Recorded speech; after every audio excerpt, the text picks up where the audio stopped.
السلام علیکم ورحمۃ اللہ وبرکاتہ. نحمده ونصلي على رسوله الكريم اما بعد فاعوذ باللہ من الشیطان الرجیم. بسم اللہ الرحمن الرحیم. رب اشرح لي صدری ويسر لي امری واحلل عقدۃ من لسانی یفقهوا قولی.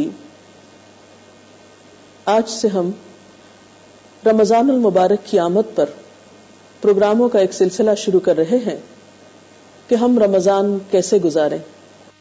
اللہ تعالیٰ کا لاکھ لاکھ شکر ہے کہ ہماری زندگی میں ایک بار پھر برکتوں، رحمتوں اور فضیلتوں سے بھرپور مہینہ آ گیا ہے.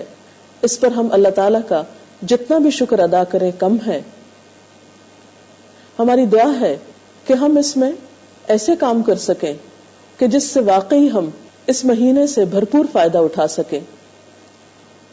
کسی بھی چیز سے انسان بھرپور فائدہ اسی وقت اٹھا سکتا ہے جب انسان اس کی حقیقت کو سمجھتا ہو اور یہ جانتا ہو کہ فائدہ کیسے اٹھایا جائے، کون سے ایسے کام کیے جائیں جو ہمارے لیے مفید ہوں. اس کے لیے ہمیں اپنے آپ کو ذہنی اور عملی طور پر تیار کرنا ہوگا. رمضان المبارک بہت برکت والا مہینہ ہے. اس مہینے میں ایک ایسی رات ہے جو 1000 مہینوں سے بہتر ہے.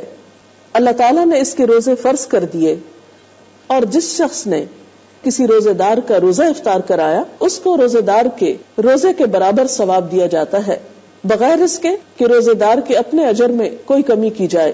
آپ دیکھیے کہ ایک روزہ رکھنا ایک مشکل کام ہے، لیکن اگر انسان کسی دوسرے کو روزہ افطار کرا دیتا ہے تو گویا اس نے ایک اپنا روزہ رکھا اور ایک دوسرے کے روزے کا اجر بھی پا لیا. اور اس میں پریشانی کی یہ بات نہیں کہ شاید اس کا اجر لے لیا تو اس کے لیے کچھ نہ بچا. اللہ تعالیٰ یہ ثواب اس شخص کو بھی دیں گے جو کسی روزے دار کا روزہ ایک کھجور یا ایک گھونٹ پانی پلا کر کھلوا دے گا. آپ دیکھیے کہ اس سے ہم سب کو ایک اندازہ ہو جاتا ہے کہ اس مہینے میں ہم کس کس کام کے ذریعے، کن کن نیکیوں کے ذریعے اللہ تعالیٰ کا قرب حاصل کر سکتے ہیں اور اس مہینے کے دنوں سے اور لمحوں سے بے پناہ فائدہ اٹھا سکتے ہیں. اسلام کے تصور عبادت میں کتنی وسعت ہے. اس میں صرف حقوق اللہ نہیں ہیں، حقوق العباد بھی ہیں. جہاں ایک طرف اللہ تعالیٰ نے اپنی خاطر روزہ رکھنے کا حکم دیا، وہاں دوسری طرف اللہ کی مخلوق، اللہ کے بندوں کے ساتھ ہمدردی اور غمخواری کا سبق بھی دیا اور اس کو بھی عبادت قرار دیا. عام مشاہدے کی بات ہے کہ اس مہینے میں عام دنوں کی نسبت انسان زیادہ کھاتا پیتا ہے، زیادہ بہترین نعمتوں سے فائدہ اٹھاتا ہے. اور پھر یہ بھی سکھایا گیا کہ صرف ان نعمتوں سے خود ہی فائدہ نہیں اٹھانا بلکہ دوسروں کو بھی اس میں شریک کرنا ہے، ان لوگوں کو بھی جو خود اتنی استطاعت نہیں رکھتے. یہ دنیا کا معاملہ نہیں ہے تو اللہ کے خزانوں کا معاملہ ہے جس میں سب کو دے کر بھی کچھ کمی نہیں آتی. تو بہرحال اس شخص کے اجر میں تو کمی نہیں ہوگی جس کا روزہ کھلوایا جائے گا، لیکن روزہ کھلوانے والے کے لیے بے پناہ اجر و ثواب ہے.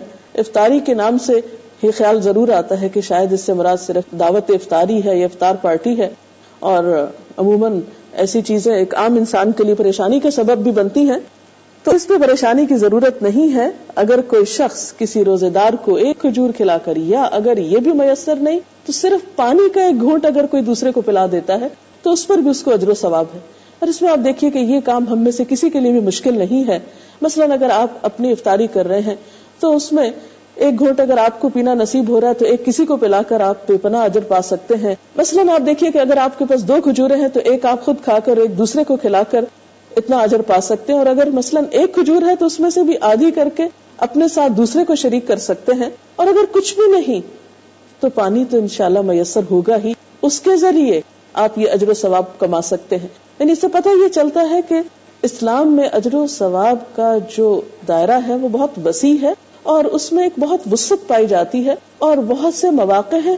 صرف توجہ کی بات ہے، نیت کی بات ہے، ارادے کی بات ہے، شوق کی بات ہے کہ کون اس راستے میں کس طرح بڑھتا ہے.